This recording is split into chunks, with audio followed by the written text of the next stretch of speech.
Today, we're going to dive into a really powerful truth. What happens when it feels like the whole world has turned against you, even when you know you're standing for what's right?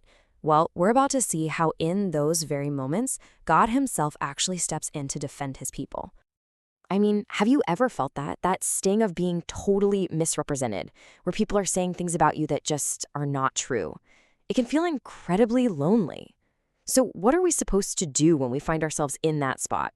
Well, thankfully, the Bible gives us a pretty powerful case study to learn from. So, we're going to turn to the book of Acts, chapter 25, to look at this super high-stakes moment in the life of the Apostle Paul. He's on trial, his life is literally on the line, and the whole situation is just rigged against him.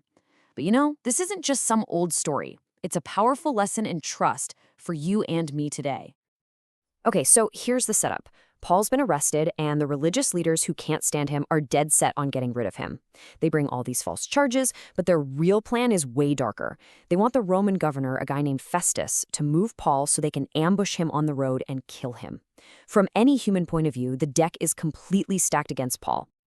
Right here, in this moment of just intense pressure, Paul says something absolutely incredible. And what's so powerful is where his confidence is coming from. He's not putting his faith in the legal system or begging for his life. He just calmly says, hey, if I've done something wrong, I'll face the music. But if I'm innocent, you can't just hand me over. You see, his ultimate confidence wasn't really in Caesar. It was in God's sovereign plan that was unfolding right in front of him.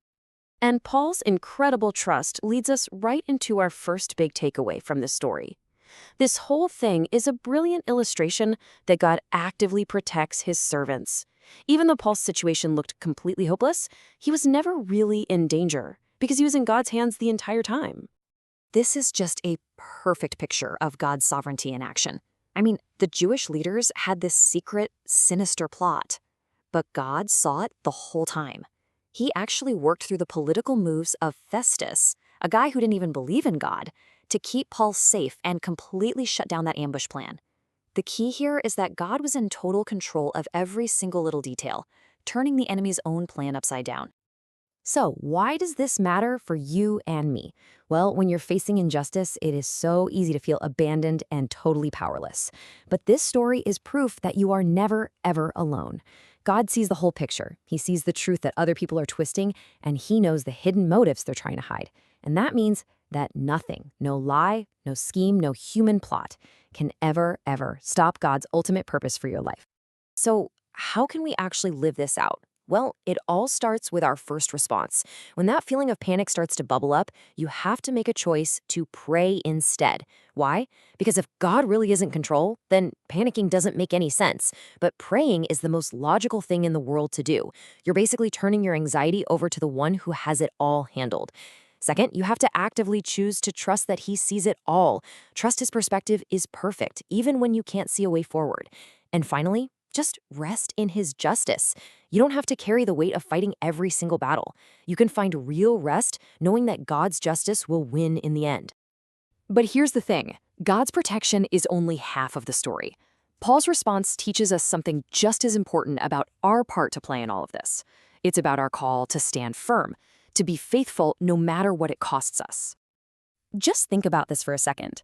Paul could have tried to find an easy way out of this mess. But his appeal to Caesar wasn't just some desperate attempt to survive. Nope, it was an act of obedience. Paul knew God had called him to go and be a witness in Rome, and appealing to Caesar was the path to get there. He was way more committed to fulfilling God's purpose than he was to his own freedom or safety. And this reveals such a crucial principle for us. Choosing to stand for what's right, especially when it's really, really hard, is never a waste. God absolutely loves to use people who are faithful right in the middle of the fire. Your obedience, especially when you're under pressure, is often the very thing God uses to unlock a much bigger purpose that you just can't see yet. The application here is super direct, but man, it takes courage. First, choose to obey God, even when every part of you is screaming that it's too uncomfortable or too risky. Second, learn to speak the truth with kindness and conviction, without watering it down. Third, you have to let faith, not fear, be the engine that drives your choices. And that's a choice you make every single day. And finally, you have to trust. Trust that when you stand firm, God is using your life like a giant signpost, pointing other people directly to him. So, As we bring these two massive lessons together, God's sovereign protection on one side and our call to stand firm on the other, we end up with a single, really profound conclusion that can hold us steady in any storm. If you remember just one thing from all of this, let it be this: trust God's plan.